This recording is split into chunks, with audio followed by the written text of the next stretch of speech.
Hi, my name is Althea Cameron Mason.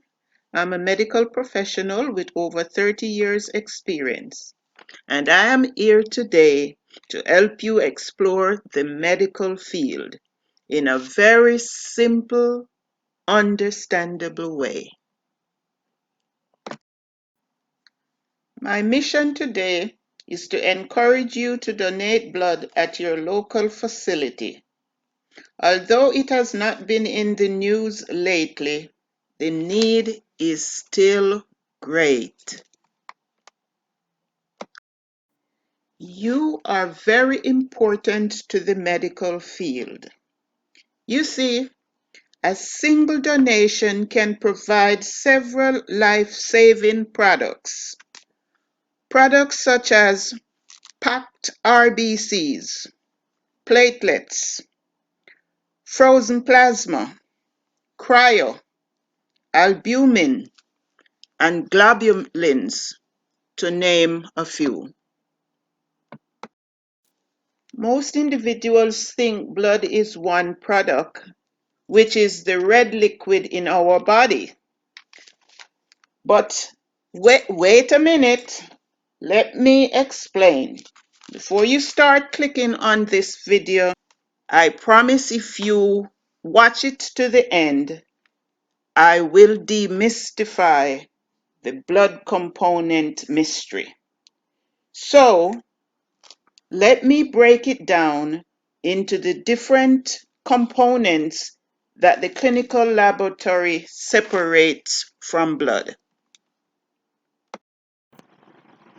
So when blood is centrifuged or allowed to sit for a long time, it forms two layers. In the diagram above, you'll see a yellow area. That is the plasma. Then in the middle, there's a small white area, and that's the layer where the solids or the cellular elements settles. The white area is the platelets and WBCs, and below, the larger red area represents the red blood cells. They are heavier, so they tend to stay to the bottom. In this frame, you'll see a unit of blood. Now, let's take a look at a picture graph and discuss the main components of a unit. This picture graph represents a blood vessel with blood in it. It's showing the elements of the blood. Greater than 50% is plasma, which is the yellow substance in the diagram.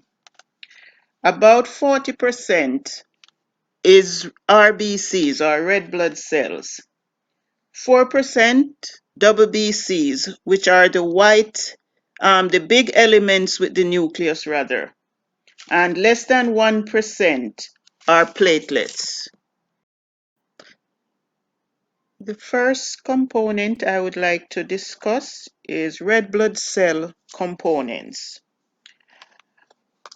In the past, we used to make whole blood in the laboratory, but it is not used frequently today. We mostly make packed cells and wash packed cells. The reason for giving blood are many, a whole multitude of reasons. Well, some of the common reasons that a patient gets blood is if they have anemia, very chronic anemia, or hemolytic diseases that wipes out their red cells. So conditions such as sickle cell anemia, lupus, patients that have kidney failure and need to be dialyzed, they are candidates for packed cells. Patients going for major surgery and those that are bleeding profusely, like if there is a car accident or someone sustained a gunshot wound or for whatever reason an aneurysm, patient had a stroke or an aneurysm or something. The next component is given second to red blood cells in frequency in a medical facility. It is fresh frozen plasma and frozen plasma. The difference between frozen plasma and fresh frozen plasma is that fresh frozen plasma is freezed within 24 hours of drawing. After that, we just call it frozen plasma. It is used for patients that are bleeding profusely, including those suffering from gunshot wounds, aneurysms, invasive surgeries, altered clotting mechanism, DIC or disseminated intravascular coagulation, and deficiencies in vitamins such as vitamin K.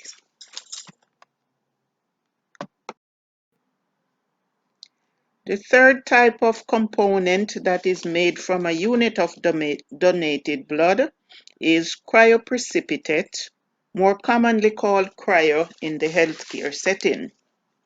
It is used for treating patients that have clotting disorders, patients that have low fibrinogen, hemophiliac patients, von Willebrand disease, um, factor 13 deficiency, and management of thrombolytic bleeding. The next component that we get from a unit of blood that is donated is platelets. As depicted in this diagram, they are the purple items that are shown on the slide. Now, platelets are responsible for clotting mainly, but they also play other vital roles in the body, such as control of organ transplants from being rejected by the body. They aid in fighting cancers, chronic diseases, and traumatic injuries. Platelets have a very short lifespan, and that adds to the chronic shortage that we face in the medical environment. That's another reason for you to donate. Okay? Now, if you recall earlier, I said there are several products that are derived from a unit of blood, and albumin and immunoglobulins are two of those products.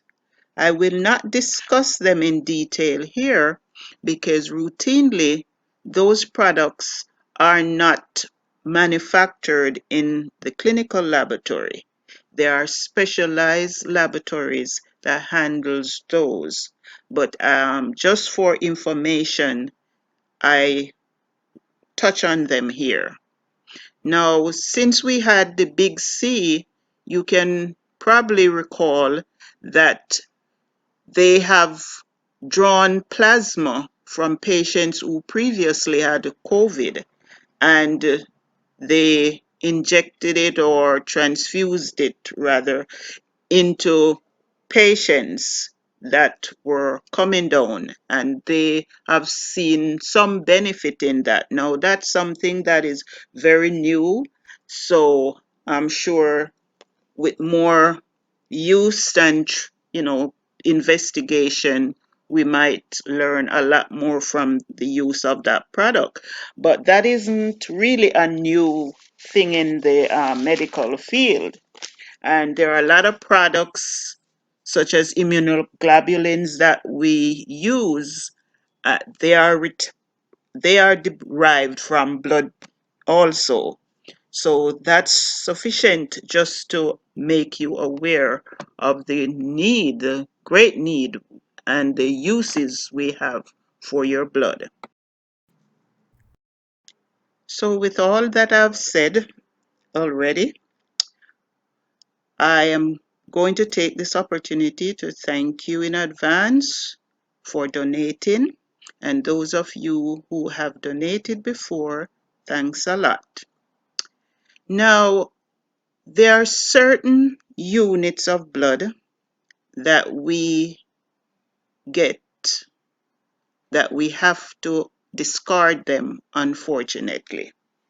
You see, one of our responsibility in the clinical laboratory is to keep the blood supply safe. So when a unit of blood is donated, we perform certain tests to make sure the blood transfused to patients will not give them diseases. So we check for hepatitis, syphilis, HIV, parvovirus, and IALT levels, as well as we do bacterial culture. Those are not all the tests, but they are the main ones that are done. If any of these units are found to be positive, and if in the case of ALT, the level is very high, those units are discarded. Yes. So thank you, but no thank you. So that is what happens to blood. It is screened before it is put into circulation. Okay? So let's look back at what was discussed in this video. We talked about the different components that blood can be broken down into.